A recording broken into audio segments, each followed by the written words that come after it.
Welcome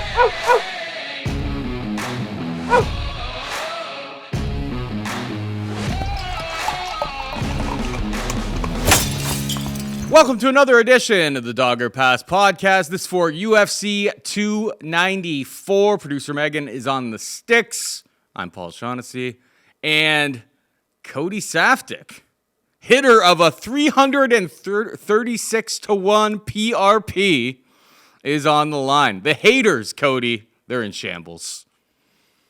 Yeah, as far as I'm concerned, it's like about time. We've had a couple close calls this year, but I try to hit one solid bona fide UFC 11 or 12 fight parlay once a year. And then this season's been, up and down, but kept waiting. Thing is, last week's card didn't look all that good. There wasn't a whole lot of confidence, but the pieces fell into place. This week's card looks really good, and I really like it. And so, as you know, you smell that? Mm-hmm. Someone's going to. Smells like apple pie shit to me, Paul. So we got to spot out who's going to do it because there's a lot of big favorites on this card. And I can't say I overly disagree with a lot of them. So we'll figure it out together, buddy. In this episode of the Dogger Pass Podcast, and all episodes of the Dogger Pass Podcast are brought to you by Prize Picks. Use promo code DOP when making a new account to get a match up to $100 on your first deposit. The rematch of probably one of the fights of the year this year is on Makhachev taking on Alexander Volkanovski, champ versus champ. This time it's in Abu Dhabi as opposed to Perth, Australia. Everyone was a little bit surprised by Volk. I mean, not too surprised. You know the level of competition that this guy's capable of. And he played rugby against 250-pound men. He was 240 pounds during that time. Just the guy's absolutely thick, super, super strong. He outperformed what a lot of people expected, obviously, in that spot. This time, self-admittedly, he's coming off of the couch. I can understand why it's minus 300 for Makhachev, plus 250 for Volkanovski. We're in Abu Dhabi. If anything's relatively close on the scorecards, I imagine the guy with the name Islam is going to get the close little edge on the judges' scorecards in that type of venue. And yeah, Volkanovski is self-admittedly coming off the couch. I believe he had surgery recently. It all kind of adds up in my head to Volkanovski winning this time, but maybe a little bit more convincingly. What's your thought on this rematch? Yeah, a lot of the same. So definitely the last time out, you got the 145-pound champ, the best guy at 145, maybe the best guy ever at featherweight, jumping up to take on, again, one of the greatest lightweights of all time. So both guys are in their prime. Both guys are at the peak. It's a champ versus champ situation. It's a razor-close fight. Fight fans want to see it again. And everybody's excited to see it again. But yeah, I think the short notice takes a little bit away from it. With Islam Makhachev, he's 31 years old. He's in the prime of his life. He's still getting better. You expect him to go on and defend the title a few more times. And him versus Charles Oliveira, even though Chucky O is my boy, he probably has his way. He probably fights somebody else. Volk probably beats somebody else. And eventually they rematch. We are excited. We want to see it. Yet now it's, great. But what version of Volkanovski are you getting? Because not only, like you said, he's rolling off the couch and taking this one, he also had fairly big surgery not all that long ago. He just turned 35 years old. And that was 3 weeks ago. So do you think he didn't celebrate his birthday, knowing he didn't have anything scheduled? I don't think he's at his best. And you could say, he did this against Islam the last time. He outstrike him, and he knocks him down, and he has some success, and he wins the 5th round, and he's still coming, and all that's all well and good, but he still got taken down 4 times. He still got controlled for 8 minutes of the fight. So coming off the couch, it's all well and good. It's heroic. Everyone knows the guy's a badass, and he just cemented his legacy as a total badass. Not a guy that's avoiding fights, a guy that jumps into the fire. That's all well and good. But if you're not showing up prepared at the best of your abilities, the takedowns should still be there. You're still going to be controlled on the ground. And if you got to rely on that Hail Mary KO, it didn't materialize the last time, and that was you, in Perth, Australia, with a 12-week training camp and a rabid crowd and fan base behind you, and it didn't materialize there. It's going to be a lot harder against a guy in a full camp on essentially enemy territory. It's not Russia, but basically is Russia. So Islam Makhachev, same thing. Now, is the line a little bit wide considering how competitive Volkanovski was? Yeah, maybe. But because we expect the same result, I think you go Makhachev. And because I have so much faith that Volkanovski truly is that badass, I think I chase out Volkanovski by Islam Makhachev by decision again. Try to get some additional value, maybe. I think it goes the distance, even on short notice. The guy's cast iron. But I don't necessarily think it goes any better than it did the last time. Yeah. Makhachev by decision. Just was looking up the price on that. I can't imagine it's too generous based on the fact that we just saw that result. It's not so bad. I see like plus 185, close to plus 200. That may get a little bit of my money come Saturday. And then on Prize Picks, Makhachev, 3 takedowns. He had 4 last time that they fought. I have to imagine he's going to approach this fight with even more. Like, I don't want to really hang out at range because this guy showed me. Like, it's all well and good to like show off your skills that you're working on, but it's like your bread and butter are the takedowns. Volkanovski's submission defense has been amazing. I mean, sometimes getting so caught so deep. His persistence to not quit, I suppose you'd say. You think about like Brian Ortega having it in so deep. Like most guys tap, most guys go unconscious. Volkanovski just keeps fighting through. So I like the Makhachev over 3 takedowns over on Prize Picks. Promo code DOP. All right, moving on down, we've got Khamzat Chimaev taking on Kamaru Usman, minus 300 for Chimaev, plus 250 for Usman. Usman coming in on short notice because Paulo Costa had to pull out with injury. This fight's at 185 pounds. Line kind of seems a little bit wide. You have 2 of welterweights, probably greatest wrestlers that we've seen, going up against each other, and it does seem a little bit wide considering Kamaru Usman and his accolades, being the former welterweight champion. But Khamzat's been getting ready for a big Paulo Costa in this spot, and Usman is making his debut at 185 here. Size should be, like, Khamzat's had time to put on size, right? He's known this has been coming up, whereas Usman is probably just not going to cut weight. Hasn't really put on extra muscle to my knowledge. Another spot that maybe the line seems a little bit wide, but I think Khamzat absolutely cruises here. He can use the wrestling if he wants to, but he's going to have reach advantages, and there is the bit of a question of, is Kamaru Usman's durability in question at this point in his career? So Chimaev rolls, in my opinion. What about you?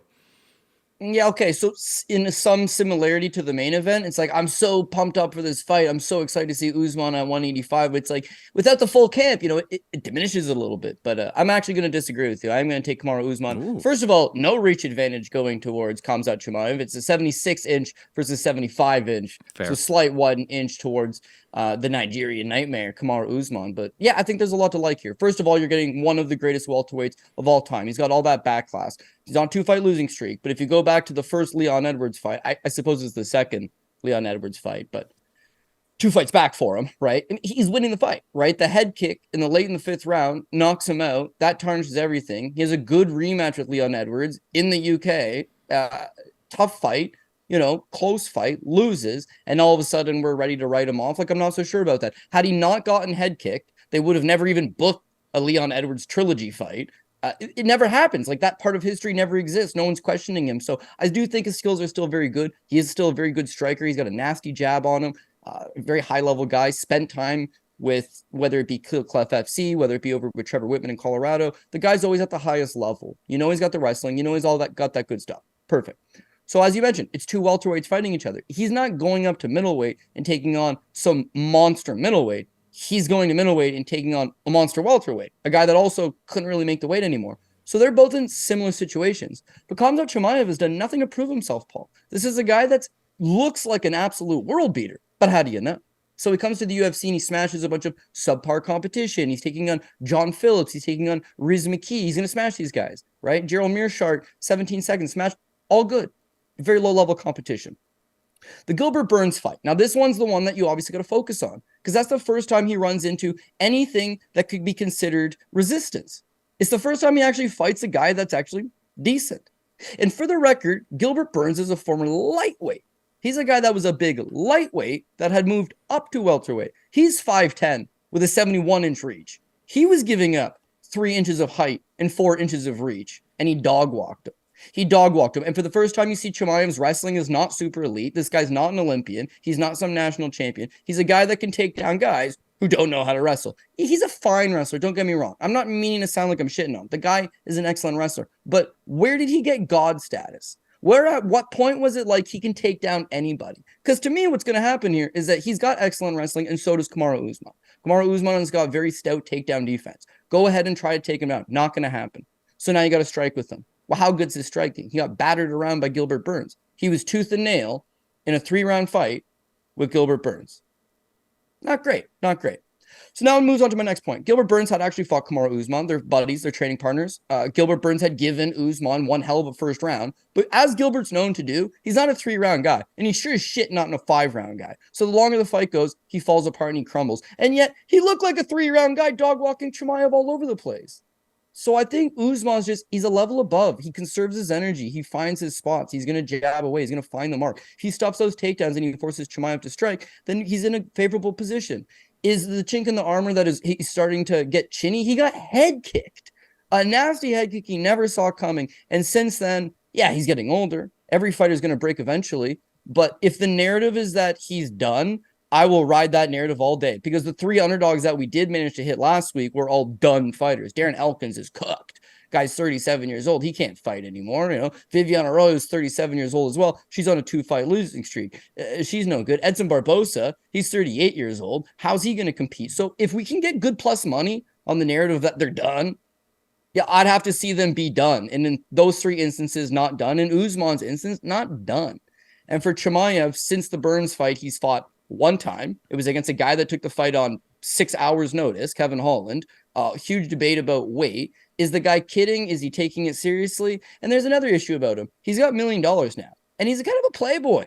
He likes to mess around. He's a jokester. He likes to hang out with Darren Till. He likes to do a little bit of partying. He leaves Russia, denounces their flag, and takes the Swedish flag. Then he denounces Sweden, and now he's taking the, is it called, what would it be called? The United Emirate, I've been there, I should know this. The United Arab Emirates flag. Correct. He's rocking that now.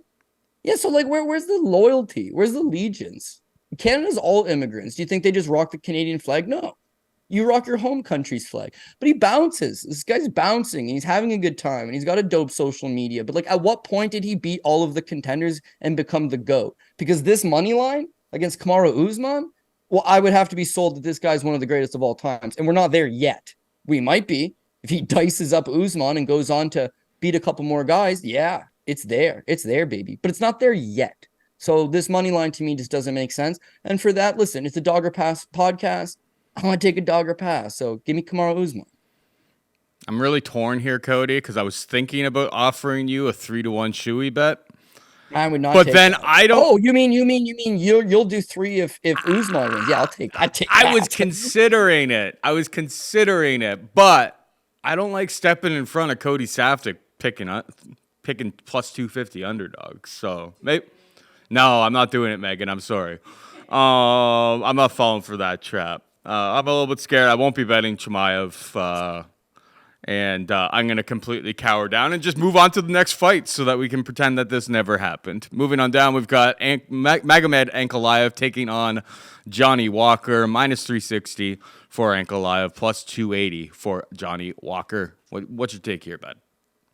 Okay, so I think Ankalaev is GOAT. I think he is God. I think he's got all the tools. And these are the kind of lines that I overplay the guy and I lose a bunch of money. But I'm still going to play him. But I'm a little bit cautious here because as much as I love Magomed Ankalaev, he seems to just fight right to his opponent's level. Like if you're good, he'll fight you right to that level. If you're bad, he fights you right to that level. Now we've profited from him, but man, it's been greasy as hell. His fight with Nikita Krylov, lots of greasy points, goes the distance with a guy that is more of a 6 or 7 minute fighter at best, and loses the first round to Nikita Krylov. Interesting. His fight with Thiago Santos goes the full 5. Everybody expected him to win that one easily. He's a 5-1 favorite, and he got hella rocked in the 4th round by Thiago Santos. Got caught standing directly in front of him. The guy's got excellent wrestling. The guy's got excellent ground control. The guy's got good cardio. He's got all these things, but he tends to stand directly in front of his opponent and throw 1s, 1-2s, 1-2s. It's not enough, and it's super subjective. But the close fight with Krylov, relatively, 2nd and 30 takes over, relatively close fight with Krylov, a relatively close with Thiago Santos, fights he's a massive favorite in. Yeah, it's like, who's gonna point the flaw out? Now, the Anthony Smith fight, well, I don't think Anthony Smith's really all that good, But again, Anthony Smith hurts his leg. So it wasn't like it was some great performance. Yeah, it looks good that you got the guy out of there 8 minutes into the round, but a journeyman fighter who's had his best day who hurt his leg. So I don't know how much credit I give that one. And then Jan Blachowicz, of course, he's a massive favorite and everybody rides him. And I'm super high on this guy. We talk about him all the time. You and I have been saying this guy's the future champion for years. Nobody wants to fight him. He fights once or twice a year at best. And then finally it's like his moment and he gets Jan Blachowicz and he just like shits the bed again. I thought he won, but like, man, not enough. 2 takedowns, less than 80 significant strikes landed over 5. They give it a draw. Jan thought Ankalaev won. I thought Ankalaev won. Ankalaev seemed indifferent to it. It's just like, where's the tenacity? Where's the I want to be a champion? Where's the I'm willing to go the extra mile? So Johnny Walker, listen, I'm not very big on him. But one thing with Walker is that he's getting lately, he's not that I need to knock you out in the first round guy. He'll stand at range and he's cool with throwing 1-2s. And if Ankalaev decides, let's just do that all night, which is what he pretty much usually does, it could go bad. Walker, same thing happened when he fought Thiago Santos. He's like, it's supposed to be over in one single round. They're both absolute bangers, and they just sat there and traded 1-2s all night. And it's a slow pace, and it's going to go 15 minutes. And even though you've got 2 banger light heavyweights with all the skills in the world that can make a crazy good fight, they both respect each other, and they're going to spar at distance for 15 full minutes. So the money line is huge on Ankalaev. He should be out there going and completely wash him off the map. I'm just not fully convinced he's going to fight that way. So why take him? Why is this not a dogger pass as well? Well, 2 reasons. One, the wrestling, baby. Just get back to it. He can do it. This is the easiest way to neutralize a guy like Johnny Walker. So why not just do it? Do it for me once in the first, do it for me once in the second, and run away in the third if you need be. Don't care. But just use the wrestling a little bit. And then, boom, it's in Abu Dhabi. So if this thing's close and it goes to decision, you got to think they're giving it to Magomed and Ankalaev, right? So unless there's some funny business going on and someone there's got a lot of money against Ankalaev, because this would be one juicy ticket to fade his ass.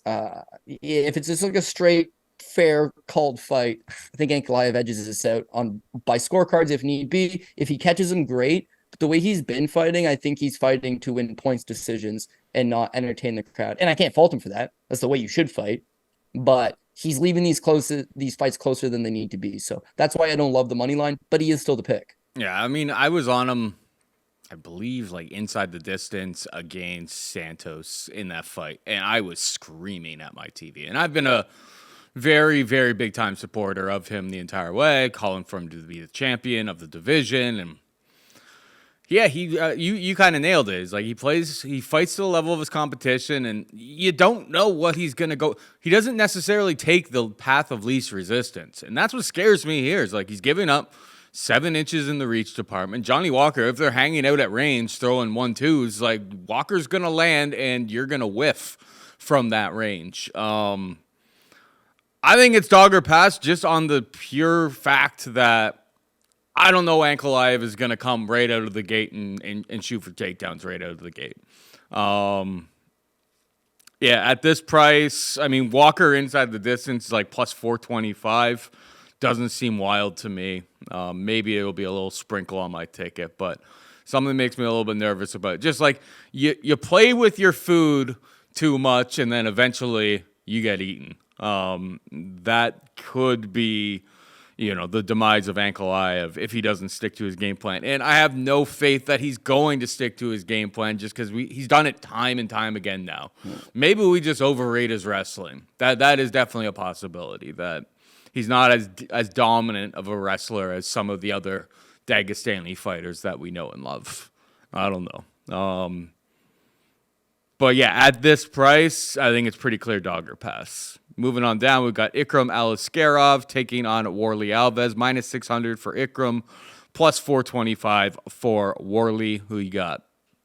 Yeah, again, if there's no funny business, I think Ikram goes out there and has his way, man. If he wants to keep the fight standing, which I wouldn't necessarily suggest, he's going to outvolume him. He's got decent power. Warlley Alves' chin, not like he's got a bad chin, but you saw in that Jeremiah Wells fight, if you want to just sit and throw heat, he's not going to react all that well. I think that plus the ability for Askarov to throw in the takedown, he has his way. Warlley Alves was once an Ultimate Fighter, Brazil champion. He's still only 31 years old, BJJ black belt in Muay Thai, seemingly very explosive, very athletic, but he's always been a front runner. Needs to get you out of there in the first 5 minutes, or he just quietly falls apart down the stretch. He's 1-4, he's 1-3 in his last 4 fights. The win over Munir Lazez, he just melts him in 2.5 minutes. The losses is when you can extend him. Randy Brown subs him in the second round. Nobody saw that one coming because he's a BJJ black belt and he's very strong. And like Randy Brown caught him in a triangle choke of all things.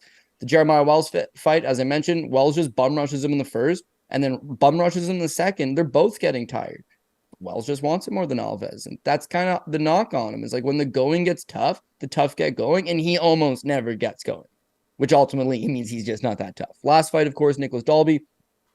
This one seemed a little bit closer, but of course, when you look at the numbers, split decision. When you look at the numbers, he gets outstruck 119-66.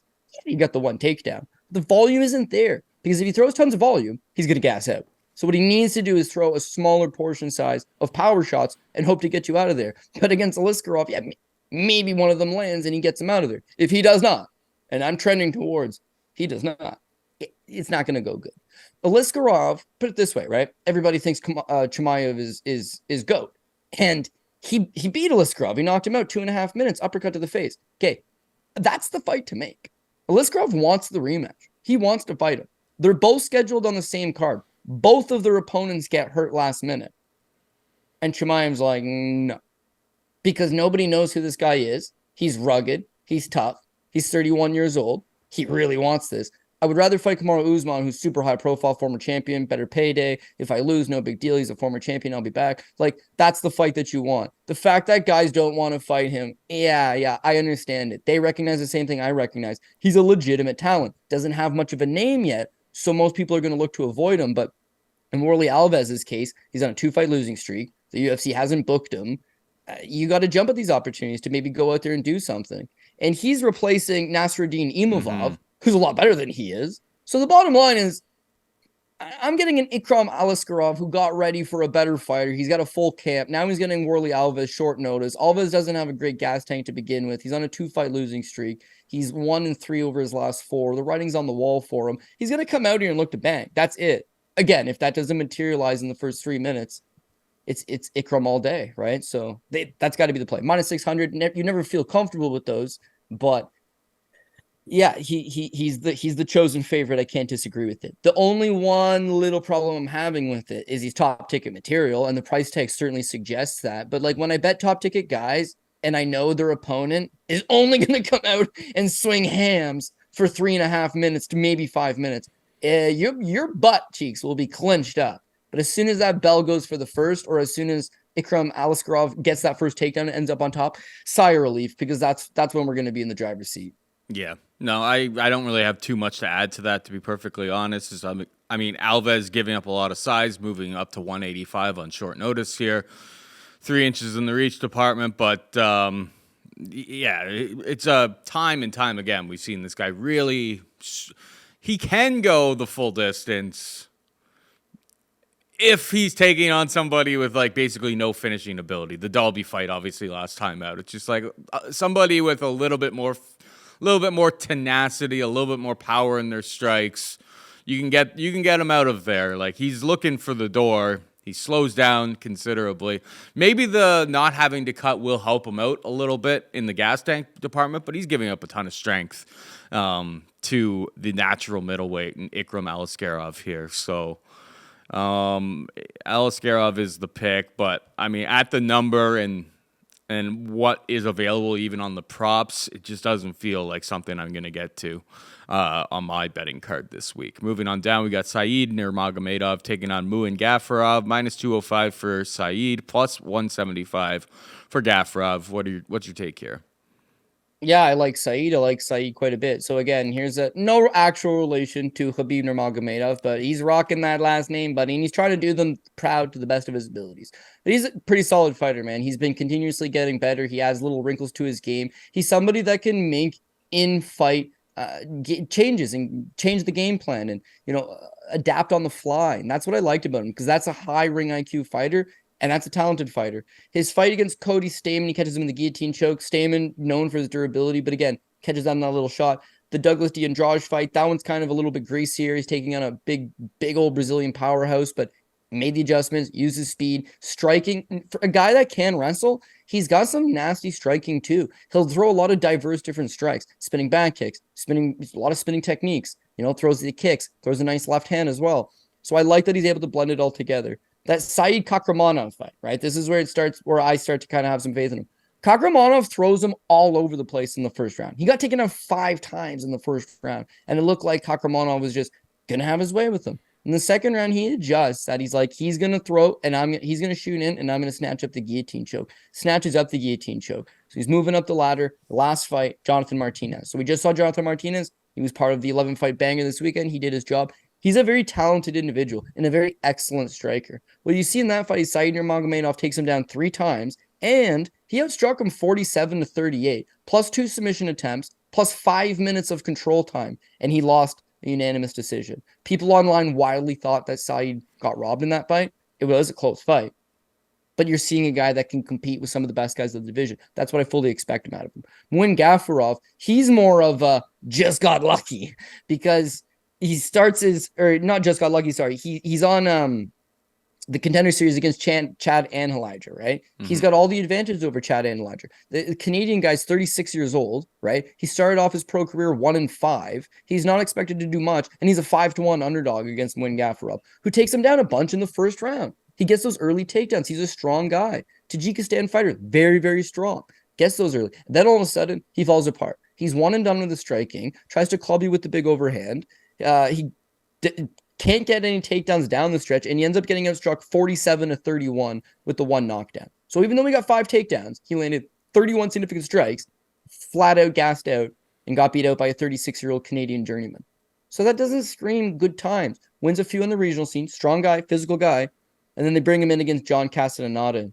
To me, it was much of the same. John Castaneda took him down 3 times. He outstruck him. He backed him up. He landed a knockdown. The fight did go the distance. We know that Muin Gafurov is a strong physical guy, but he was a powerhouse and won championship. He was the man back before he came to North America, and at this point, it seems to me like he's struggling a little bit. When I look at Said Nurmagomedov, I think here's a guy with better wrestling than Chad Anheliger, better wrestling than John Castaneda. If he wants to mix in the takedowns, great. That would be a good way to cause Gafurov to overexert himself early. A lot of these wrestling exchanges, a lot of these scrambles, that's going to cause him to tire, and he's known to tire. But the speed advantage goes to Said, the striking advantage goes to Said, the volume goes to Said, and his wrestling is good enough to just stuff the Gafurov takedowns if need be, pull this guy to deeper waters, and then drown him in those deeper waters. When Gafurov's not beating Chad Anheliger or John Castaneda, how do you think he would do against a Cody Stamen or a Sayukub Kakramanov? Or any of these guys, Jonathan Martinez, you think he'd be relatively competitive? Because I don't. I really don't.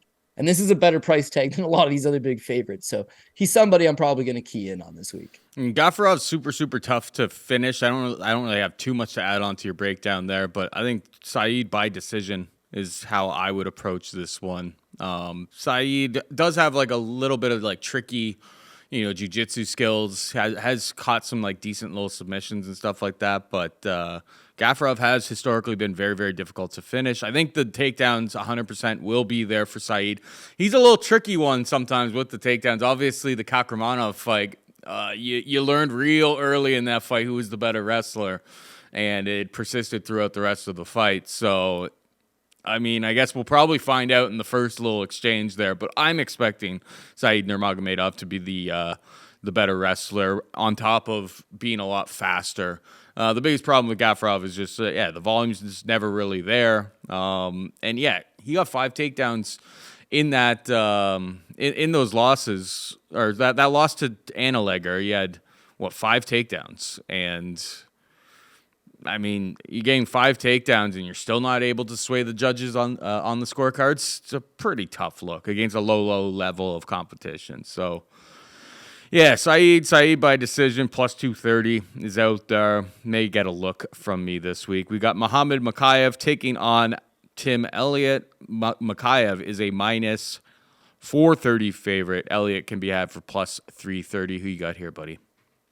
My finger is just hovering right on the Tim Elliott button, and I'm just really want to push down on it. If it was in America, specifically like Las Vegas or something, almost certainly this button would be getting pressed right now. For whatever reason, totally conspiracy theory, totally tinfoil hat. I don't know if I'm going to get a fair shake, and it's like making me a little bit nervous, but there's so much plus money available here on Tim Elliott. I would be a fool not to take it, right? Certainly, at least as far as a pick goes on this show, then why not take it? And I'm not getting a fake Russian who's opting to represent some other country's flag again, but yeah, that's actually what I'm going to fade again here in Mohammad Mokaev. So Mokaev is another one of these guys that because he's got such a dope-looking record, because he was, undefeated as an amateur, 22-0 or something, he's undefeated as a pro, the guy just looks the part. It's easy to get behind these kids, right? It's easy to just be like, oh, this guy's the next big thing. But like, what has he really done to prove it? So when he came to the UFC, of course, if you look at some of those brave CF fights he fought prior to coming over, oh man, there's a lot to be desired. Like, he's young. He's 20 years old. He's sure he had 22 amateur fights, but he fought a whole lot of guys in England or in Europe that had absolutely no idea how to wrestle. This man is Russian. He knows exactly how to wrestle. He used that to his advantage. But as you start to move up the ladder, yeah, these guys know how to wrestle as well. So can you rely on your other stats? Can your attributes get you through? At least with Chimaev in the Gilbert Burns fight, you at least saw from him, he can strike. He can strike. But he's not the greatest striker. Mokaev, I don't even know if the kid can strike. Because literally this has been his run in the UFC. Smokes dirt and out of there, flying knee into a guillotine choke. That's pretty dope. But that's like a one-hitter quitter move. Happened really quick. Flash in the pan. The next fights, he gets Charles Johnson, who's got 0 takedown defense. He took down Charles Johnson 12 times. He landed 12 significant strikes over the 15 minutes. 12 takedowns, 12 significant strikes. There's no ground and pound. There's no real submission attempt. He just takes you down over and over and over again, which is fine. But in stateside, they're not even really counting that anymore. They're looking for damage, which he's not doing, which doesn't really matter because he's in Abu Dhabi here. But that fight was like, oh, okay, bit of a head scratcher. Didn't really do much with the takedowns, but he exploited the shittiest defensive takedown guy in the division to the tune of 12 takedowns. Fair enough. The Malcolm Gordon fight, he struggled tooth and nail against Malcolm Gordon. He got the 6 takedowns and 21 significant strikes. Oh shit, career best for the kid, right? It's still super low. All of a sudden, Malcolm Gordon stuffs a few takedowns. This kid looks tired. This kid looks way out of place getting hit. He does not fluid as a striker. He needs to rely on the wrestling. He drops the second round to Malcolm Gordon. Another journeyman level Canadian, by the way. I'm kidding. Malcolm Gordon, good guy. But if you're watching this fan, you're a hardcore. And if you're a hardcore, then you know exactly what I'm saying. Mokaev struggles tooth and nail with Malcolm Gordon, loses the second round. Momentum's against him. He's like even money, slight underdog on the live betting market. He put his big boy pants on. I can't take that away from him. He went out there. He got the takedown. He got the rear naked choke. It was an armbar submission. And thank God he did grab that armbar because, again, he wasn't looking specific, all that good. So if you're looking at trends, so he didn't look great against Charles Johnson, right? He got 12 significant strikes. It was low. Then he doesn't look good against Malcolm Gordon. He loses the second round. Damn near loses the fight, but snatches up that armbar. He's losing the third round until he gets the armbar, for the record. And got taken down by Malcolm Gordon, a Canadian Muay Thai fighter. So how good's his wrestling? Clearly he can shoot a takedown. Can he defend a takedown? Because I fell into the Ronnie Lawrence trap where I thought Ronnie Lawrence was one hell of a wrestler. He scored 23 takedowns in his first 3 UFC fights. How many did he give up? 0. His last 2 fights in the UFC, he got absolutely ragdolled by Sayukub Kakramanov. He got tossed around by Daniel Argueta. It was a no contest, and he retired from the sport after that. So that's my lesson there, is that you can take guys down, but like, how do you defend them when the going gets hot? And so far, Mokaev has not shown any of that. Philo, it's much of the same thing. He gets 4 takedowns. He lands 16 significant strikes. And yet in the third round, he had his kneecap broken by a knee bar attempt from a guy he's a 6-1 favorite over. Like, what performance other than that debut against Cody Durden is it like, damn, that's the guy? I don't know that I've seen it necessarily. And when I think about Tim Elliott, his entire career has been stepping up to the plate, fighting the best guys, and giving them a hell of a go. He wanted to round off Demetrius Johnson. He won the Ultimate Fighter. That win over Tagir Ulanbekov is a better win than Mokaev would be, in my humble opinion. The guy's been there. He's done that. Now he's a little bit old. He's got a super erratic style. His cardio is 50-50. Him at his best, he's dog walking guys, and he will go 15 all day. Him at his worst, he starts to get lethargic in there and kind of flop around a little bit. But he's a man on a mission. I don't want to get into his personal life, but his wife, Gina Mazzani. Oh, Gina Mazzani. I don't even want to get into his personal life. Anyways, he seems like a man on a mission. He's got like a fire lit under his ass. He wants to prove both of them wrong. Kevin Kroom, the new man, has got a BKFC fight coming up. And Tim Elliott's got this MMA fight coming up. It's high stakes. He's a big underdog. He thrives in big underdog type situations. He fights at his best when he's not expected to do much. And I got a feeling he's at least going to go there and fight like a dog and fight for my dollar and give me the best he has. And quite honestly, that could be enough for this kind of plus money. Now, last but not least with Tim Elliott can wrestle. Beyond that, he probably will get taken down a few times from Mokaev just being young and being very athletic and being very strong. The thing with Tim Elliott is he scrambles. Scramble, scramble, scramble, scramble, scramble. It's not enough to just get the takedown because you're going to work the whole time. Charles Johnson accepted the takedown, and there was 12 of them. Why was there 12 of them? Because Mokaev couldn't hold him down. Johnson just kept getting back up. If Elliott gets taken down, that's cool. Elliott probably gets back up at some point. And as long as he can make Mokaev work and try to tire this kid out, his striking is so difficult to get ready for because it's like Dominic Cruz had he just smoked a hit of meth before he got in there. Like, he's here, he's there, everything's overhand, everything's loopy. And I think that's why he gave Ulanbekov such a hard time. You look at his wins, Victor Altamirano, he just the 6 takedowns, he mauls him. Tagir Ulanbekov took him down 3 times, had a knockdown over him. Even the Matus Nicolau fight, which I thought he lost for the record, he outstruck him and took him down, thought he was up 2 rounds. The media thought he was up 2 rounds. It was 1-1. And James Krause, who had bet money on the other side, was like, don't worry, Timmy, you're up 2 rounds. Just hold on and lose the 3rd, dog. Just hold on, Timmy. It was like the worst advice. It makes you wonder why James Krause told him, hold on and don't do anything. Lose the 3rd round, Timmy. Good times. What I'm saying is, he can perform at a high level. He's got the collegiate wrestling. He's got the pace. He's got the volume. He's got the superior striking skill set. And in a 50-50 fight, which is what I probably rate this to be, I still think I favor Tim Elliott. But because you're giving me this kind of plus money on Tim Elliott, it's like, oh, baby. And then right as my finger's about to hit that button, it's like Tim probably doesn't submit him and Tim probably not knocking him out. So Tim's going to have to beat the absolute crap out of him for 15 minutes to get the fair shake on this one. Or they're going to be like, oh, well, he got 5 takedowns and you got 4. Like, that's what I don't need. I want you to pick who won the fight, not the wrestling match. Because you got a kid here who might go out and land. Mokaev might land 15, 20 strikes. What's his career high? 27? 27 significant strikes landed is a career high over 4 UFC fights, 3 of which went the distance, 2 of which went the distance. Sorry. 1 of them went the distance. He got a 3rd round. 2 of them went the distance, and he submitted Malcolm Gordon 3rd round, right? What I'm saying is in all these fights, it's not like they're mostly done early other than the Durden fight. They mostly go on. He doesn't land anything. So if he fought, and we can move on from this fight because we're talking too long, but if he fought Tagir Ulanbekov or Matus Nicolau or Brandon Royval or Askar Askarov or Davidson Figueiredo or Demetrius Johnson or Joseph Benavidez, would Mokaev have beaten any of those guys? I'm saying no. So yeah, we did the same thing last week, I think, with Darren Elkins. We took that experience and that grittiness and that superior competition level and shit, I'll take another shot on one. So we'll go Tim Elliott. Absolutely love it. I mean, this is kind of a lot of people out there. They've been waiting for the Mokaev fade. Like, the books always give this guy so much credit, and a lot of these fights have been very, very tooth or nail. They've been very, very close. And that's not to say that like 3-4 years down the line, the kid's so young he can't round out this skill set, step on the gas a little bit, get a little bit more. Like, he's going to need more volume. Like, his wrestling isn't... Charles Johnson fight is a great example. It's just like, well, you took him down 12 times. Yes. But, he got up.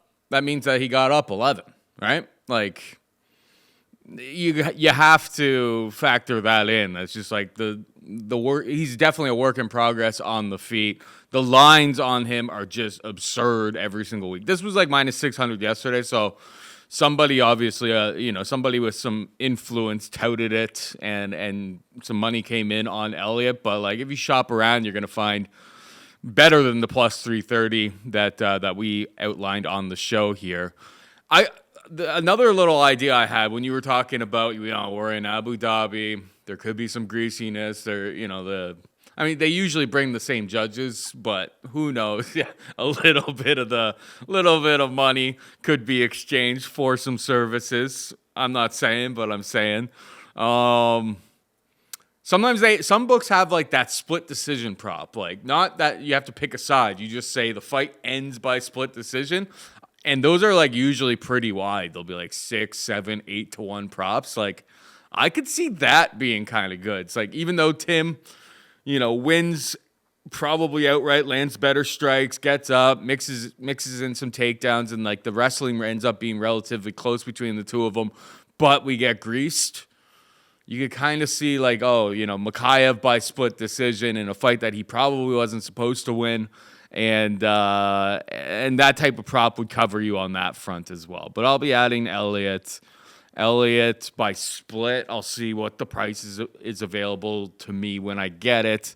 And then I'll see if I don't know if I'll have any of those split decision props. Some of the some of the more like the legal sports books tend to have those split decision, like any fighter wins by split decision. I think this fight like has like this, like it has the shakeup of something like that. Like I could definitely see a split decision between Mokaev and Elliott here. But yeah, Elliott's got a wealth of knowledge, a wealth of experience.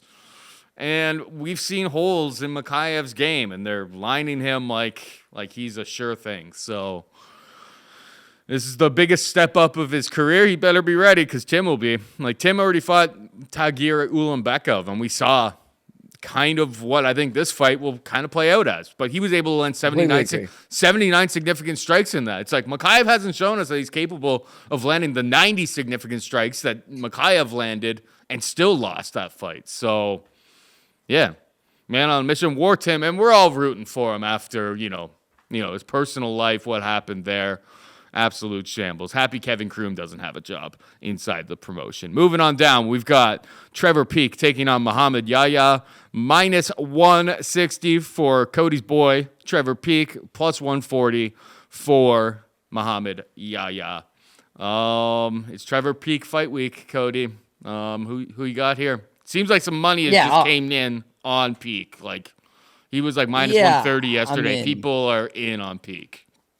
Yeah, I'm in on Peek too. He's my boy. I'm not going to go against my boy. But also, it's not like the UFC. We're like, hey, man, let's throw you a world beater. Or some guy with excellent wrestling credentials. They're like, hey, this guy's likely going to stand in front of you. Why don't you go have a bang with him? It's like, if you want to bang with Trevor Peek, he's going to be in it. He's going to be in it. I think he's going to be in it. I think the first loss was good for him, right? Because you need to be able to go back to the drawing board and say, what did we do wrong? And he did a whole lot of things wrong. But he also does a whole lot of things right. He's got that dog in him. He's got a cast iron chin. I don't think anybody's questioning his ability to take a punch. You've seen him rocked. You've seen him dazed, but you've not seen him knocked out unconscious. The guy can take on a hell of a shot. He's very durable. He's got that ruggedness towards him. And his cardio on the regional scene is because he generally just overwhelms guys. You haven't have to see him dig deep and go 15. But again, in his last fight against Chepe Mariscal, he went the distance. He dug deep when he needed to. He got taken down 4 times. He gave up 5.5 minutes of top control, and he worked his way back up. He was outgunned there pretty much across the board. One, Mariscal's a judo black belt. He's also like a BJJ black belt or brown belt, I believe, anyways.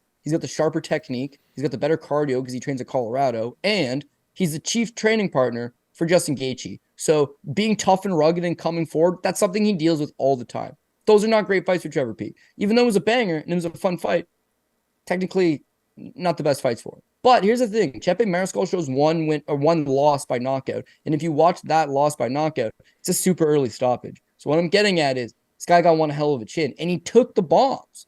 That's something that nobody else at Trevor Peek's fought to this point has been able to do. Normally he touches you at some point, maybe not in the first, maybe it's the second. At some point when you fight this man, he's going to hit you because he's that kind of guy. It's going to be a fight. You're going to wake up tomorrow morning, you're going to know you're in a fight. So Mariscal takes the shots. But most guys aren't going to. And I'm thinking Yahya's probably not going to. Maybe he'll prove me wrong. Maybe not. Does have one knockout loss on his career. It was in 1 minute and 9 seconds. But it was 7 years ago. So we won't even talk about that one. The other 2 losses that we see are both by submission. And if you watch those fights, if you have the luxury of doing so, his striking is okay. He mostly relies on 1-2s. He's not an overly athletic guy. He's not an overly quick guy. And he's not overly strong.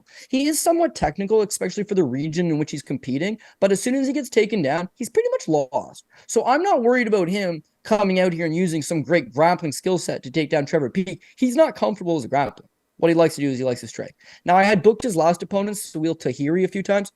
I'm very familiar with him. And again, he's more of a generalist. He's going to go through the motions. He had a little more wrestling to fall back on. And if you watch that fight, Yahya is a little bit quicker. He stays to the outside. He lands his 1-2s. He stuffs a few takedowns, but there's nothing in there that screams this is an exceptional fighter as much as he's local. They're there. They're going to have him on. Every jurisdiction they go to, every market they go to, if they go to Indonesia, there will be some Indonesian guy on the card. Where did he come from? Nobody knows, but he will be there.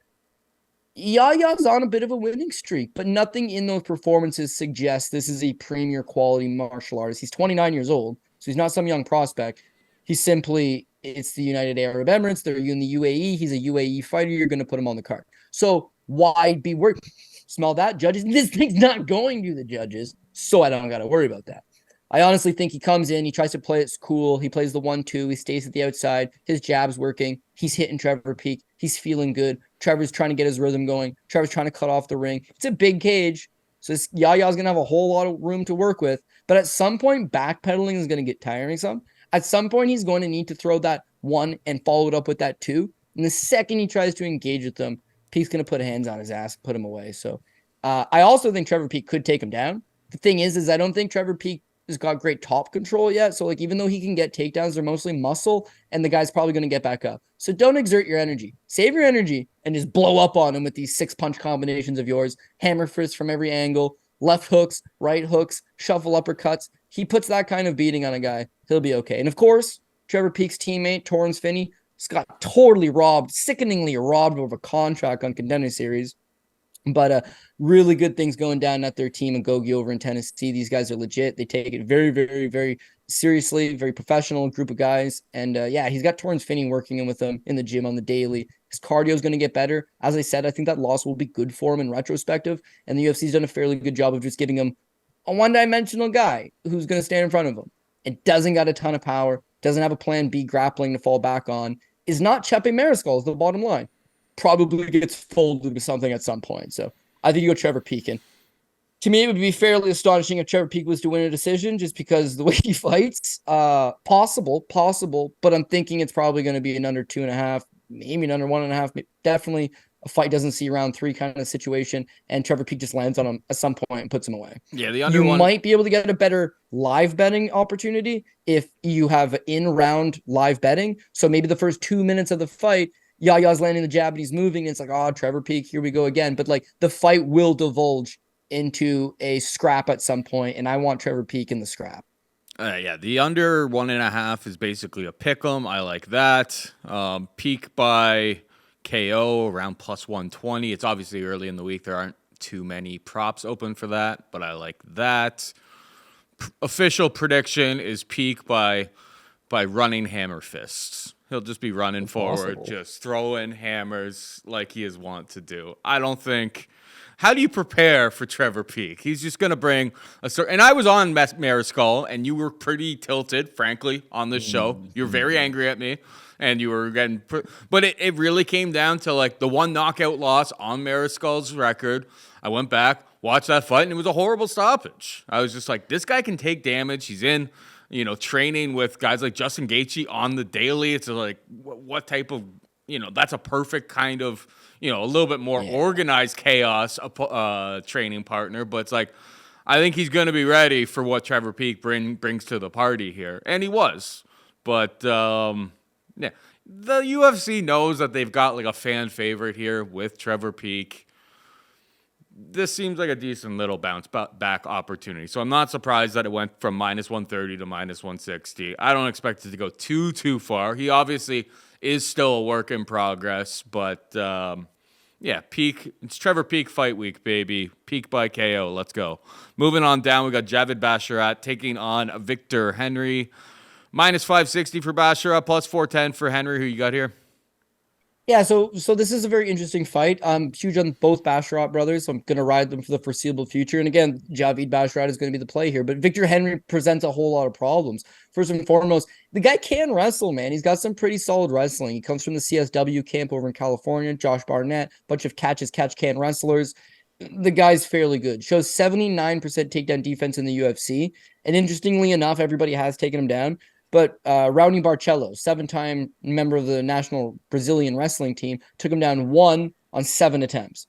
Rafael Assunção took him down 2 on like 8 attempts, and Tony Gravely took him down 3 times on 17 attempts. So he's stuffing more takedowns than not, is the bottom line. And for Basharat can't take him down, and I think Basharat will take him down.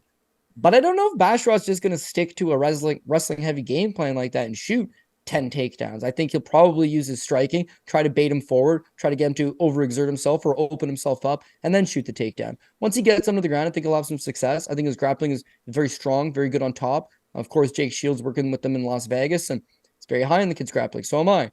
It's being able to mix in that wrestling. The thing with Basharat and his brother's the same way, is they're both extremely talented, and fools like me will jump behind them, and it's what we do. But it's like they haven't really been tested, so you don't know how good they are. You're making an assumption of how good they could be. Same thing with a Muhammad Mokaev or a Khamzat Chimaev. There's a lot of guessing of you think they could be this great. But the bottom line with Javid Basharat is he's struggled in pretty much all of his fights, at least at some point, right? The Tony Gravely fight, Tony Gravely took him down twice. His last fight with Matus Mendonca, who, by the way, showed to be a fraud, looked absolutely abysmal. And I mean abysmal. At 125 pounds, like against Nate Maness. Nate Maness absolutely smoked him. Mendonca, not good. Mendonca took Javid Basharat down twice and actually looked decent in the fight against him. And he had taken that fight on about 2 weeks' notice, up a weight class. So, how good is Javid Basharat? I think very good. I honestly think very good. But he hasn't proven it. And so when you get betting these big price tags, like it's a little bit worrisome because Victor Henry's fought a high level of competition, but both in the UFC, but before the UFC. He was like 34 years old when he signed to the UFC and already fought a career worth of dope guys. He already went to Japan and won a King of Pancrase title. He was already the man to some level. He was tough. Comes to the UFC, upsets Ronnie Barcelos, fights Rafael Sunset, which is a tough fight. Then his last head against Tony Gravely. More impressive is he landed 181 against Ronnie Barcelos. He landed 154 in his last fight against Tony Gravely. He's got super high volume, decent takedown defense, makes it a scrap, is unbelievably durable and tough to put away. So what you get in these fights is close subjective fights. That probably going to go the 15 minutes, right? They both might have a few takedowns. Javi might get a few more, but Henry might land a few more strikes.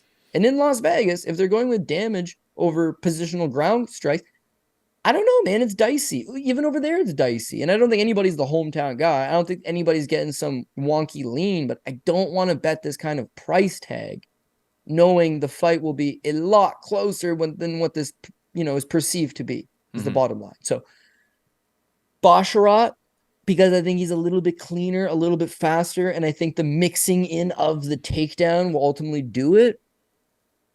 But I don't love it. I don't love it because the money line's kind of scaring me a bit. Yeah. I bet Basharat last time out inside the distance against Mendonca. And like that little gif of like the PTSD dog. He's like looking at cupcakes and just like flashbacks. I had those flashbacks watching Nate Maness because I was just like, I knew this guy was like pretty overrated. And like Javid just never really gets his opponent. Like he fights smart, I suppose, but it's like he doesn't really put his pedal to the metal to get opponents out of there. And you brought up a lot of good points with Victor Henry, with having half decent wrestling, takedown defense, training with some good guys. I don't know. I think that at this price, it's pretty clearly a dog or pass type of situation. Plus 425 Victor Henry.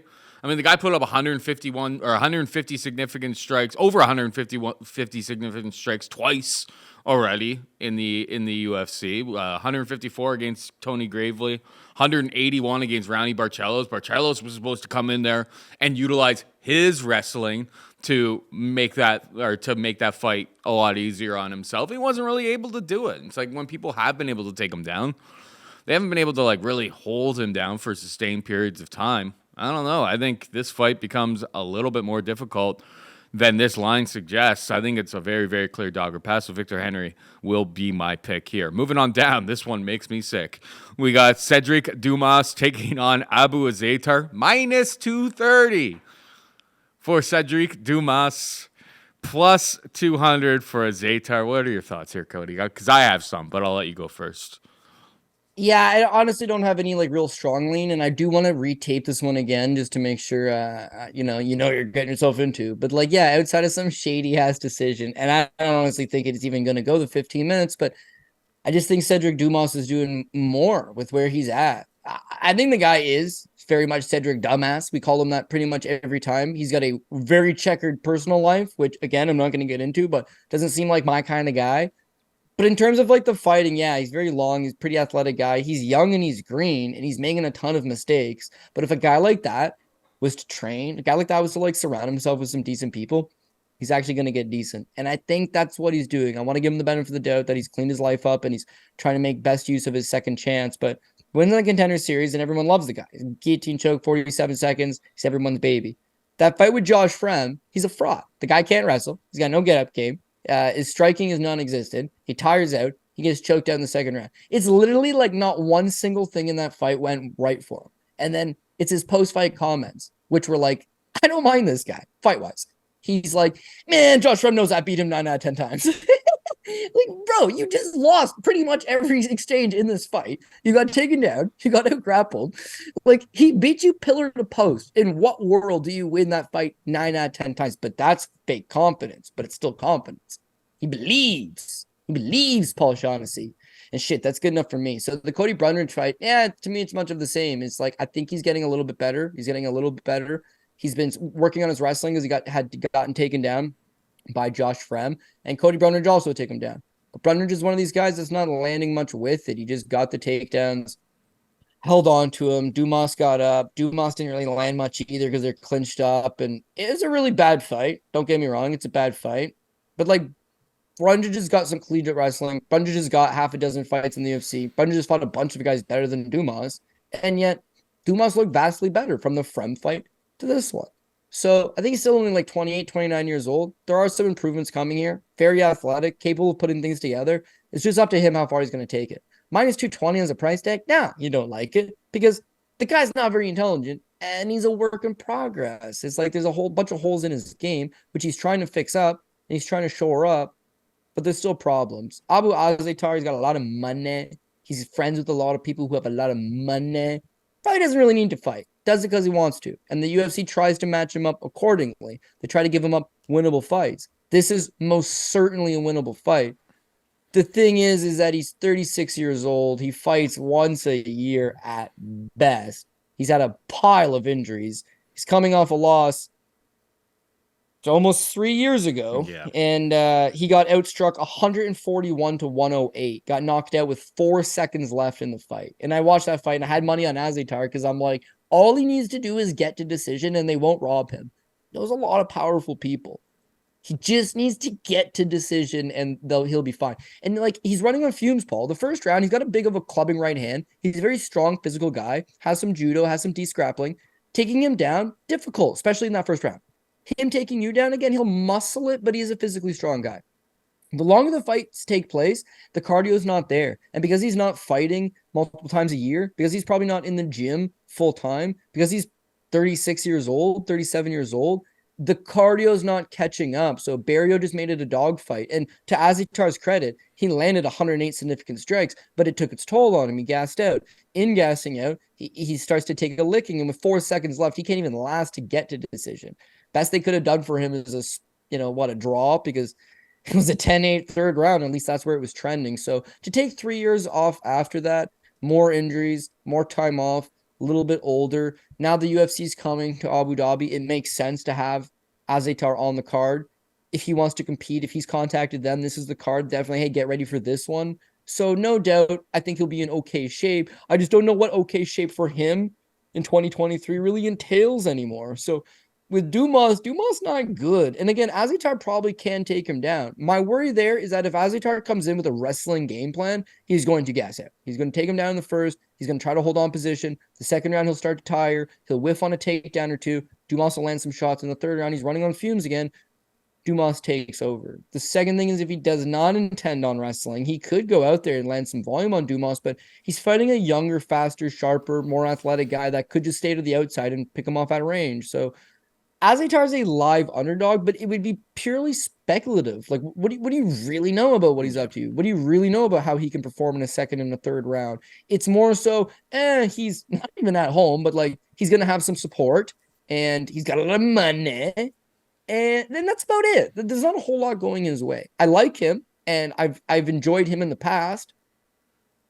I don't know. He'd really have to come out here and reinvent himself, and I don't see that happening. Dumas, not that good. Shouldn't be a minus 220. But if he's made even a little bit of improvements from his last two fights, and here's a guy that makes improvements seemingly always every fight, if he can stick to that, I think he can pull it off. 220, though, I think he could pull it off. Is not confident enough, but I don't have enough confidence to just dog or pass on this one. So I will take the favorite. Just don't like it. Expect Dumas to be lower on the list of picks. Yeah, I played Dumas as a decent-sized underdog against Cody Brundage because Cody Brundage is just, he'll just jump guillotine and give you top control constantly. Yeah, that's just the Cody Brundage experience. The biggest me, I love betting underdogs, but yeah, 3-year layoff for Abu Azaitar. He's 37 years old. He's gonna give Dumas some problems in round one for sure. Like it's gonna be pretty risky business there. And then we're over, and this fight was supposed to take place, and here like maybe conspiracy theories going on in my brain here, Cody, allegedly.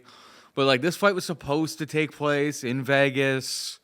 And then all of a sudden, Captain Morocco, he's going to have a lot of his very, very wealthy friends in attendance here. They put it on the Abu Dhabi card. And I don't know. Something just stinks about this one to me. I could see Abu pulling off the upset here. And particularly at this price, I think it's pretty clearly a dog or pass. Like I bet Dumas because he was the underdog against Cody Brundage. I know Cody Brundage makes lots of mistakes and stuff, but I don't know, man. Minus 230. It's like, am I going to bet this guy 70% winner against really too many guys on the UFC roster? Yeah, probably not. But yeah, it's really hard to pull the trigger on Abu because of that massive layoff. He's obviously longer in the tooth. Has this guy been trained? I have no idea about all of these. It's a bit of a shot in the dark, but I'm going to call it a dog or pass. I'm going to pick Abu Azaitar. Not too confident, but not even sure I'll actually pull the trigger from a betting perspective. But I just can't do dumbass minus 230. Just can't do it. Won't do it. Moving on down, we've got Anshul Jubli taking on Mike Breeden. Minus 335 for Jubli. Plus 260 for Breeden. Who you got? Okay, so the last time Breeden fought, it was like why we're I don't know. It's hard to explain. The last time Breeden fought was Terrence McKinney, and I made some excellent points for like why Breeden could maybe beat Terrence McKinney. McKinney front runner. Breeden got to stick in it long enough, and McKinney just went out there and just blew the brakes off him. And Breeden was like a plus 500 underdog. He was a massive underdog. I was chasing a bit of value, and he absolutely got decimated. So now I have to sit here with egg on my face and make up a bunch of good Mike Breeden points again, knowing that it's like, yeah, there are limitations to this. But in the same breath, we mentioned on McKinney's breakdown last week, he's part of the 11. That's my gang now. But we mentioned it's like McKinney will hit you, and he will hit you hard. And if you're a hittable type guy, you're going to get knocked out. If you're going to evade, not going to go good. And he smashed Marat the same way, right? So we know who McKinney is.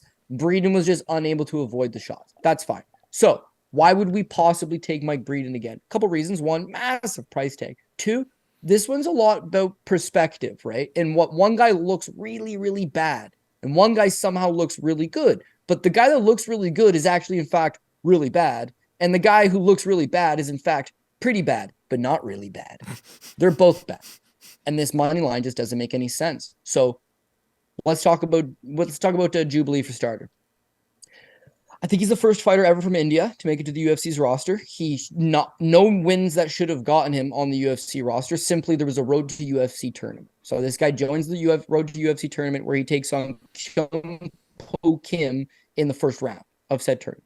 He doesn't look overly good. He got taken down 4 times, and he got outstruck 100-97. Both these guys are very low level. Both these guys are nowhere near the quality of what should be expected of a UFC-type fighter. It's a thrilling back-and-forth fight. He got taken down 4 times. He barely squeaks by him by split decision to get to these finals. And then in the finals, which is a UFC fight, he gets this Jacko Seregi, who's awful. That's the bottom line, dude. He's Indonesian, okay? He has no ground game. He has Diaz-type striking, which is he stands flat-footed with his hands down. He tries to goad you into coming and throwing down. He tried to throw down, but he's got no skills. He would never win a fight in the UFC. Dana had the audacity to say to Torrance Finney on the Contender Series, I would do you a great disservice by bringing you to the UFC. You need to go acquire some other skills. And yet these guys are in the UFC.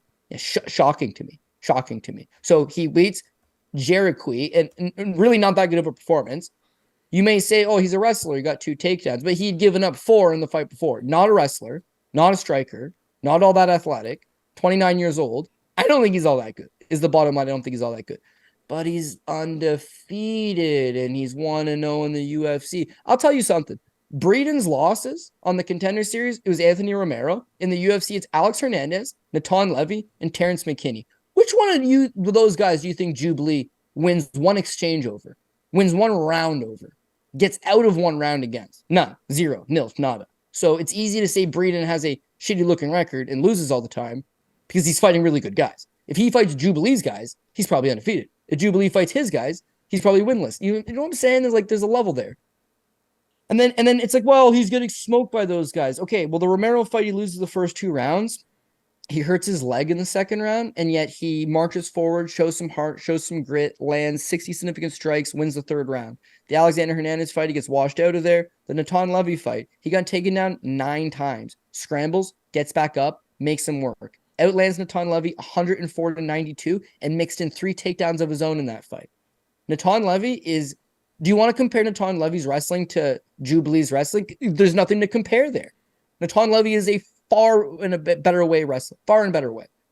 And what I saw here is Breeden got 3 takedowns of his own, landed 104 significant strikes, went a hard 15 minutes, and was in it. And then he gets smoked by Terrence McKinney, which tends to happen to people. So at what point is this guy like a 4-1 underdog to Jubli? At what point, where was that established? Who determined that one? And based on what? But I think it's like you said it, and then money comes in. Nobody gives a shit about Breeden. They tapology cap these fights and, I like this guy, I like that guy, blah, blah, blah. That's the end of it. And that's fair. That's fair. Breeden looks bad on paper, so take the other guy. But at what point did this money line get to this point, dude? Because it shouldn't be. It shouldn't be. And I get Breeden just got smoked by Terrence McKinney, but it's Terrence McKinney. And so he also got smoked by Anthony Hernandez, not Anthony Hernandez, Alex Hernandez, but it's Alex Hernandez. Dude smoked Beneil Dariush from 47 seconds. Jubli doesn't got that kind of power. So if he does not knock out Breeden in the first round, he's going to have to fight him likely for 15. And in Breeden's fight with Romero, he's coming on strong. His fight with Natan Levy, he's coming on strong. He showed in those fights his wrestling is probably better than Jubilee's. If he can stuff a few takedowns along the way, great. If not, throw the volume. Land the 104 you did against Natan Levy. Mix in those takedowns. That exact same performance, here, he gets it. And if this thing gets to decision, who's looking to screw the American guy versus the India guy? I don't think anybody. I think it's going to be a who won this fight is going to determine it. I think Mike Breeden has enough of a chance to win the fight. I will take this plus money price tag. Who am I to disagree with you after that breakdown? I mean, yeah, you kind of go through it, and it's like Jubli showed off great wrestling in the Jekasaragi fight, but on the road to the UFC, he was taken down 4 times. Against his Korean counterpart in that fight. It was super, super razor close split decision. He gets taken down 4 times. He actually loses in significant strikes, but gets the nod. And then I believe his semifinal opponent missed weight or something like that, and that got him into the finals against Sergey. It was a weird kind of situation like that. Yeah, he's 7-0, but it's has he really been tested? Breeden looks super, super ugly. But yeah, I haven't really seen anything from Jubli that would lead me to believe that he's got crazy, crazy knockout ability like a Terrence McKinney. And yeah, that McKinney fight is kind of unfair. The Alexander Hernandez fight, a little bit unfair. Those guys can absolutely crack, particularly early in the fight. The Natan Levy fights, this could get really, really greasy for Jubli, particularly if Breeden ends up being the better wrestler of the 2 of these guys in this fight. So I'm with you. Breeden money line.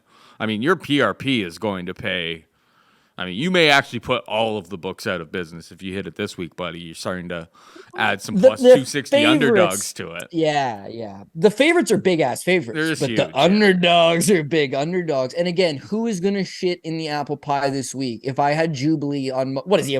He's a minus 400. Am I supposed to put him on my second ticket? Yeah. Is that what would be implied? Is he second ticket material? No. Breeden might be the PRP pick. I don't know how we'll shake it out. Yeah. But Breeden is the pick. All right, we have Nathaniel Wood taking on Mohammad. Naimov, minus 330 for Wood, plus 270 for Naimov. Who you got? Love that this fight's early because Nathaniel Wood is the pick, but he could be the pie shitter. I love this kid, what he brings to the table in terms of his speed. He's got nasty striking, excellent scrambles. Wrestling, of course, is something he's worked on. He was like the biggest bantamweight on the roster. Now he's settling into, 145 pounds. He's a big guy, strong, and he's still, young enough. I like Nathaniel Wood. I like him quite some bit. The problem with Nathaniel Wood seems to be he's not that durable, man. No. He gets hit and he gets hurt. And it's like a routine thing. It's becoming a routine thing.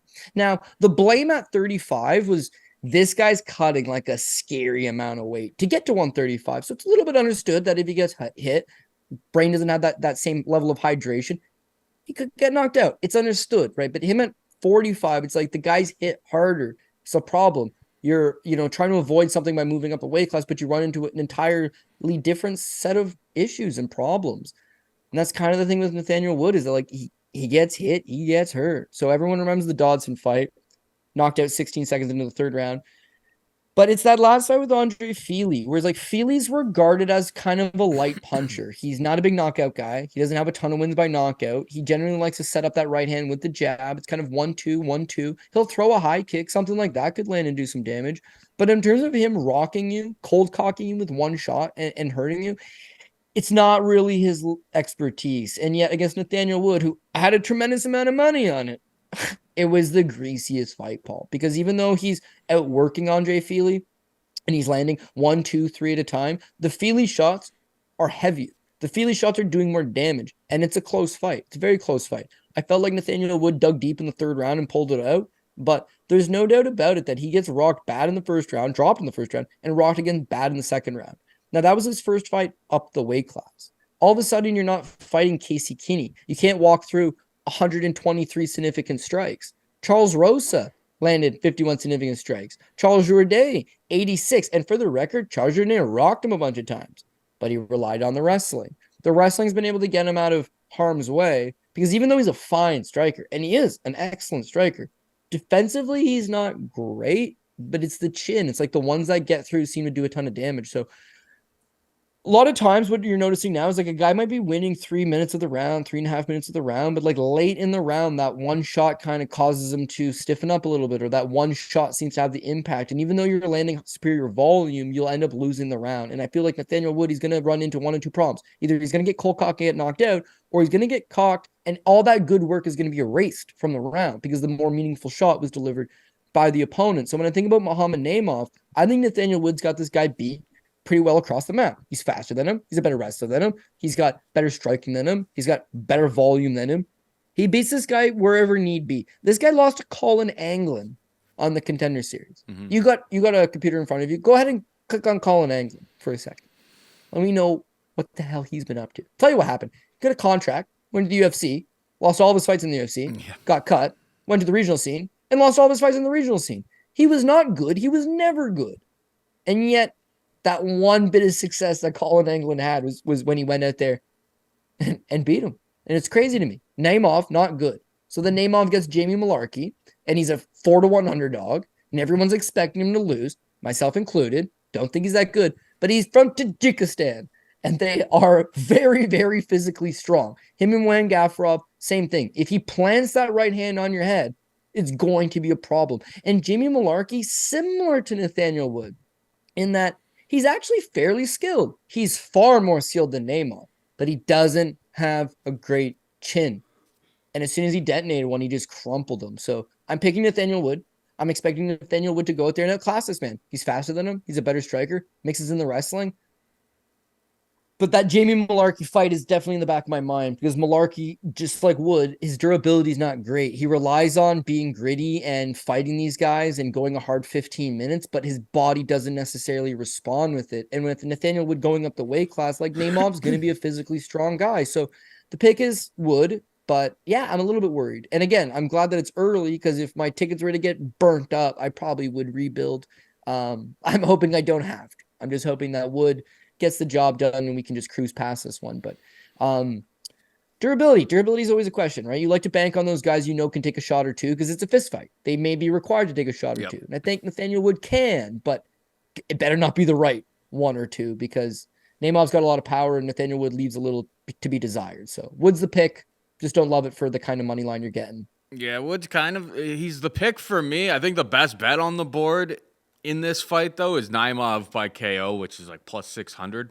That's it's early live in the week. There may be better options later just because of the fact that, one, Wood used to fight at 135. He always kind of struggled to make that weight class. He's up at 145. We saw Mohammad Naimov's power translate at 155 last time out against Malarkey. Yeah. So he's a little bit bigger. The reach isn't too far off, but he's considerably taller. Coming back down to 145. 145 is where he took the loss against Anglin. This guy seems very, very erratic, kind of all over the place. It's like, obviously, he can land the big one. But I feel like Wood, skill for skill, you summed it up pretty well. Skill for skill, it's not really all that close. Like, I think the wrestling could be leaned on by Wood here. His volume is like leaps and bounds more than anything I expect from Naimov. I feel like Naimov's path to victory here is pretty KO or bust. 6-1 doesn't seem too crazy. There may be better options as the week goes along, because nobody's really pulling the trigger on it. They see why Nathaniel Wood should be the favorite here. I guess he'll be my quote-unquote pick, but I may throw a little sprinkle because I'm a degenerate on Naimov KO, just because the Malarkey one cost me dearly as well. I want to get that back by digging myself into a bigger hole. All right, we got two more fights here to break down quickly. We got Dudakova taking on Frey minus 600, which I believe is tied for the biggest favorite on the card currently for Dudakova. Jinyu Frey can be had for plus 425. Takedowns for Dudakova should be there early, often. Obviously, it's a big step up in competition in terms of experience, but I've seen enough at this point that I feel like we've seen the best of Jinyu Frey at this point. The line is wild. I know CF dot model, all of that type of stuff, but this is Dudakova's the girl, and she broke her arm on Contender Series, right, and still fought through it. Am I thinking of the right girl? She broke in her last fight, was her UFC debut, Estela Nunes. She just tossed Estela Nunes to the ground and broke her arm. Oh, yeah. Sorry, my bad. It was sweet. It was totally fluky and the shittiest takedown I've ever seen, but it broke the girl's arm. So it's all about results, Paul Shaughnessy. It's all about results. Do you have a firm hard take here? Are you taking the underdog in Jinyu Frey, or do you think Dudakova is the goods? Yeah, I don't mind taking some juicy underdogs here and there. Jinyu Frey is one. I just don't know if I got the cojones for that one. Dudakova is not very good. She's super young. She's born in 1999, so 24 years old. But she's very green, man. Very, very green. And she's one-dimensional. She needs to rely on the wrestling. I think she's got good size for the division. I think she's good at leaning on her opponents. And on the Contender Series against Maria Silva, she looked decent. She got the 4 takedowns. Again, physically strong. I didn't think it was enough to get a contract, but Dana says he sees something in her and he likes her, and she's young. She's definitely strong and physical, but they're missing a lot of skills that she still needs to kind of catch up on. So she landed the 4 takedowns, but she landed 19 significant strikes. Okay. So again, someone with no real ground and pound, no real threat of damage or volume. And if she's not getting the submission, then how is she finishing these fights? Takedowns is one thing, but it's not enough to necessarily win. And as Pat would tell you with the CF dot model, if it's going to go 15 minutes, it's going to be close and competitive. You don't want to bet these minus 500 fights.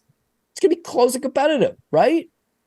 Anyways, the Estela Nunes fight, it looks good because she got the first round knockout due to a broken arm, but you watch the takedown and it's awful. I don't even know what in her brain would have been like, this is the one. This is the one. It worked. So what the hell do I know? But like, oh shit, dude. She's probably not that good of a wrestler. She's probably just a better wrestler than the girl she's been fighting. And because she's big and strong, she can wrangle them to the ground. Jinyu Frey's a natural 105er. So that game plan might very well work. And she's not looking all that good lately. I think she's 37, 38 years old now. Probably seen better days. She's getting out muscle. The last fight with Elise Reed, she got the 3 takedowns and then just got mopped up by Elise Reed in the striking exchanges. Ends up losing to Reed, which is a really bad look. Before that with Polyana Vienna, knocked out in 47 seconds. So now her durability is in question. Her striking is clearly not as... It used to be okay, a lot of one and done, a lot of like 1-2s, not a whole lot of volume, but she used to be an accurate pinpoint striker, but that seems to have evaded her. The durability is certainly not there anymore. The wrestling, which she tried to lean on in her last fight against Elise Reed, wasn't enough to beat Elise Reed of all people. So, like, where does she excel? Got to be today black belt, all good stuff, but not enough. Her fight with Vanessa Demopoulos, it was a robbery. Like, Vanessa Demopoulos didn't win that fight. Vanessa Demopoulos doesn't seem to win any fight, No. but the judges really like her, probably because she gave him a lap dance in the back room of a VIP lounge one time, and you don't want her to tell your wife or something like that. She wins fights. She wins fights so that she can jump in the commentator's arms. I don't know that she won that fight. But even if Jinyu Frey would have gotten the decision, it was still a bad fight, man. She still got outstruck by Vanessa Demopoulos and got taken down by Vanessa Demopoulos, which is all bad stuff. So I do think Dudikova probably goes in there, wrangles her to the ground, spends time up on top. The reason why I don't love it is, let's say she does exactly that. She takes her down. But she doesn't have a whole lot of striking. She doesn't there's not a whole lot of volume. There's not a whole lot of ground and pound. So she can take her down, but then what? Hang out on top? Jinyu Frey does have the black belt. So maybe she can defensively stay in positions. Maybe she can throw up some submissions. Maybe she can just make her work and survive and make her work. And then when the fight does get back up standing, Jinyu Frey striking ain't what it used to be, but it's still way better than Dudikova's. So she can win some striking exchanges on standing. And if she can stuff a takedown or two, move laterally, cause her to come to you, there's a lot you could expose with Dudikova. Now, I am picking her, but like, I would like her to be like minus 165, minus 185. 2-1 would be like the absolute most that I would personally cap this thing at. You think value? When I see this, yeah, value side of you is like, just take the dog, dude, just take the dog. But like, that's not how I make my picks. I don't care if I think the guy wins 51% of the time, then that's better than 49. That's what I'll take. Dudikova wins. It's crazy. The value on this is clearly on Frey. I just can't do it, dude. I can't do it. My thing here with like Frey is just like, I've taken I plan to bet a whole bunch of underdogs here. So it's like, do I really need to spam one more into the mix? I don't know. I suppose I'll wait for weigh-ins. I'm going to pick Dudikova for now. I think she does get the takedowns, but I mean, I've been taking enough underdogs. It's just like, do I really force my hand on this one? I don't know. All right, and quickly, we got the debut, somebody that everyone's kind of, everyone in the know is looking forward to. We got the one-eyed man, Shera Magomedov, taking on Bruno Silva. Tough debut for Shera Magomedov. Minus 230 favor for him. Bruno Silva can be had for plus 200. It ain't this is kind of, normal territory for Bruno Silva, who spent a lot of time in Russia fighting a bunch of tough Russians where he was the underdog, kind of got brought in, take on guys very much like Shera Magomedov. Magomedov, he's got really quick, crisp striking on the feet, but I've seen him get taken down by like pretty low level of competition before. I don't know. This fight makes me like, I think he's a very, very good prospect. It's a good division for him because there's not too many elite wrestlers in middleweight, at least right now. I mean, I guess Chimaev and Usman just entered the fold, so you added a couple extra decent wrestlers into the mix right here. But I don't know. Bruno Silva, I went back, watched the Pereira fight, and it's like, is Magomedov gonna... Is his striking on the level of Pereira? If Bruno Silva can kind of make this ugly, maybe or get a couple takedowns, I don't know. I think there's got kind of a potential for another live underdog spot with Bruno Silva here. He's a bit inconsistent, but yeah, unlike some of that regional tape, it's like I really just didn't see much wrestling to speak of there. I see quick, fast, precise striking on the feet, but when things can get a little bit greasy, and I would imagine Bruno's not gonna just hang out at range and have a kickboxing match here. Be kind of like what he did against Pereira, which was a lot closer and was kind of a difficult fight for Pereira in his development. I guess I'll pick Bruno Silva here. I'm picking way too many dogs, Cody. This is not going to end well, but is what it is. Bruno Silva for me. What about you? Yeah, I'm going to go with Sharaputin Magomedov. But yeah, at the same time, I understand why there's value on the underdog in Bruno Silva. He's got the experience. He's fought in the UFC. He's fought in some good guys. He went to decision in a competitive decision, like you said, against a former champion, Alex Pereira. And he's taking on a guy who's making his UFC debut, and he has one eye. Like, that can't be overstated. He is missing one. The eye's there, but it has zero vision in it. So we just, my boy Latana Chibuzi won a fight, and he can't hear at all. Here's the difference. Latana Chibuzi was born deaf. He doesn't know what sound is. So it never hindered him because it was never part of his life. It's kind of like Bane and Batman. He's like, he's born in the dark. And by the time he's seen the light, he was already an adult. It was nothing more than a nuisance to him.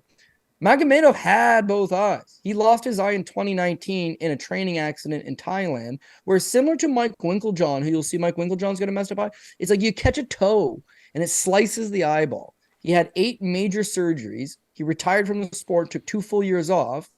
And then at some point it was like, I'm just going to fight with one eye. Now he's back fighting with one eye. He fought a bunch of modified rules fights in Asia because they catered to him. Hey, this guy's got one eye. Let's have him come in and do his thing. But you can't overstate how much is like he had full vision and now he only has partial vision and now he needs to work around that. Bisping is the same way. Michael Bisping had both eyes. Michael Bisping got one kind of damaged off that high kick from Vitor Belfort. It started to regress. He won a world championship with limited vision, although it was getting blurry, and now the vision is gone.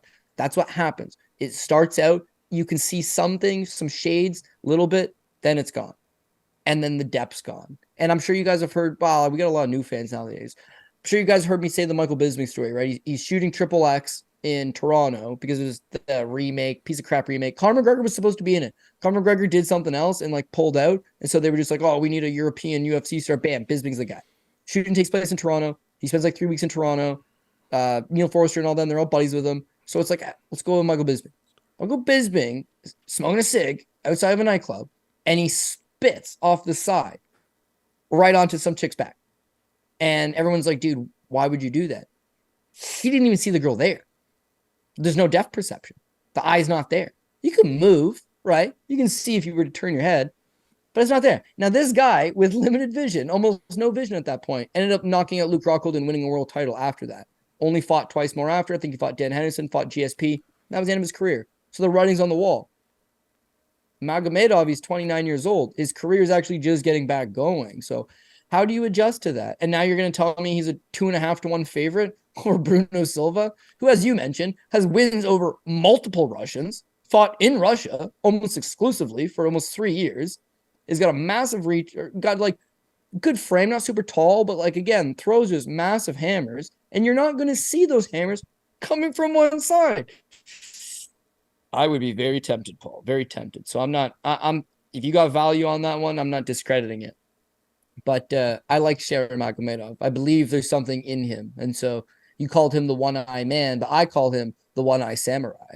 And I think he's going to do what he's got to do here. I think he's got the better cardio, and to me, that's the difference maker. Bruno Silva is a one-and-done guy. Look at his wins. Knocks out Wellington Turman first round, knocks out Jordan Wright in the first round, knocked out Brad Tavares in the first round. How he didn't knock out Andrew Sanchez, I don't know. But keep in mind, he lost the first 2 rounds, got taken down 7 times. And then Andrew Sanchez is perhaps the worst third-round fighter in the history of third rounds. And he put him away in the 3rd round. So, yeah, he did knock him out. It took him a little bit longer than expected. What I'm saying is that first-round knockout, first-round knockout, first-round knockout, and lost the first 2 rounds against Sanchez and knocks him out in the 3rd. That's his win condition. That's where he's at. Shara Magomedov, the one-eye samurai, Yeah, he's a bit of a striker himself. I mean, the guy was living in Thailand. He's competed in a number of striking only matches. Like, that's where he's most comfortable. And if he wants to stand and throw at Bruno, he's playing some fire. But I do think his ability to push a bit of a pace, hopefully tire him out, hopefully take him some deeper waters. Bruno will start to shell up. His volume will start to fall off. And then Sharputin Magomedov's got to do what he's got to do. So this is not a tough debut, and I think that's what's expected. Like, they did no favors for, why am I forgetting his name? Yeah. He's got one arm. Nick Newell. Yep. They did Nick Newell absolutely no favors. They brought him in the contender series. They gave him Alex Munoz. It was a tough fight. They're not bringing you in for a charity case. They're going to test you. You're going to fight the best guys, and if you deserve to be here on your own merit, that's great. But he's got to overcome a disability, which is huge. I do think he can do it. But he's got a lot of proving to do in this fight, and the line doesn't make a whole lot of sense. Fools like me, we're in. But I can see people fading his ass. I can see it. I'm just not going to be doing it personally. All right, we're just about out of time here, but before we go, Cody, hit him with the PRP. PRP this week, we're going to go with Islam Makhachev, Kamaru Usman, dog number 1, Magomed Ankalaev, Ikram Aliskerov, Nurmagomedov, Tim Elliott, dog number 2. We're going to go with Trevor Peak. We're going to go with Javid Basharat. Sedriques Dumas, definitely going to rewatch that one. Mike Breeden is going to be dog number 3. Nathaniel Wood, Victoria Dudikova, and Shara Magomedov. So 3 underdogs and even money play. You know, again, similar to last week. Last week was 3 underdogs and 2 even money plays on 11 fights. So similar. Not that you need a specific amount of underdogs, but the favorites are not likely going to clean up. And these favorites all look good. They're all 2-1, 3-1, 4-1, 5-1 favorites.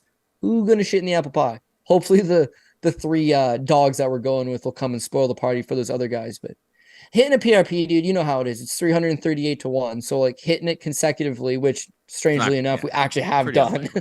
Yeah, it fairly unlikely, but I'm just always optimistic. So let's go out. Let's make history. Let's make some money. And at the very least, if that doesn't happen, let's just hit those top 2 tickets and not lose any money. That's where I'll be at. But I like this card, entertainment perspective, but it looks good from a gambling perspective. And that means you're going to lose a ton of money because that's just how things work out in this business. So knock on wood, whatever's wood around here. Knock on Nathaniel Wood that he doesn't get knocked out by Naimov. Because if he's in your PRP, like you can see it. I mean, that Malarkey fight, it's just like it seems pretty knockout or bust for Naimov in that spot. You're not wrong. You're not wrong. There's a lot that certainly could go wrong, but that's sports gambling, dude. And you know what? I'm thinking to myself, so we hit the PRP on Saturday, and I'm you know how you wake up with like a euphoric high on Sunday where you're just like, I'm the man. I don't know. You just feel really good. I'm the man. Everything you do, you're like, yeah, I'm the shit. So I'm just like, yeah, man, I'm going to watch some football with my buddies today. I was like, I should bet some football. I was like, nah. That's a gambling addiction. Just because you won some money doesn't mean you need to be betting some other sport you know nothing about. So I was like, not going to bet it. But let's see how easy it would have been to bet it. So I watch a few games, and it's like San Francisco is like 6-1 favorite or something, and they lose to like the Cleveland Browns. The Philadelphia Eagles, they were like undefeated or something. They lose to the New York Jets. The Bills are losing 6-0 going into the fourth quarter, Paul. And there was some other. Yeah, there was some other team. They were supposed to be hot shit. Oh, Miami ended up looking good the second half, I thought. But through the first half, it's like, where did the people come up with these lines? And so it dawned on me right there. I was like, betting NFL seems impossible. And it's way easier than betting baseball. And probably easier than betting hockey, which is also Leafs lost last night to Chicago. Chicago's the worst team in the league last year. Toronto's supposed to be one of the... See what I mean? None of that adds up. MMA, that's my safe place, baby. That's my safe place. So do what these guys are capable of doing. We'll have a good time. I mean, if you hit the PRP this week, there are going to be plenty of books that are going to be like completely out of business because like the amount of tickets and the amount of money that was added up. Like when I started doing the math, I was just like, the books had a bad time. Anyway, that is it for us this week. Hope you enjoyed the show. For producer Megan and Cody Saftic, I'm Paul Shaughnessy saying goodbye and good luck.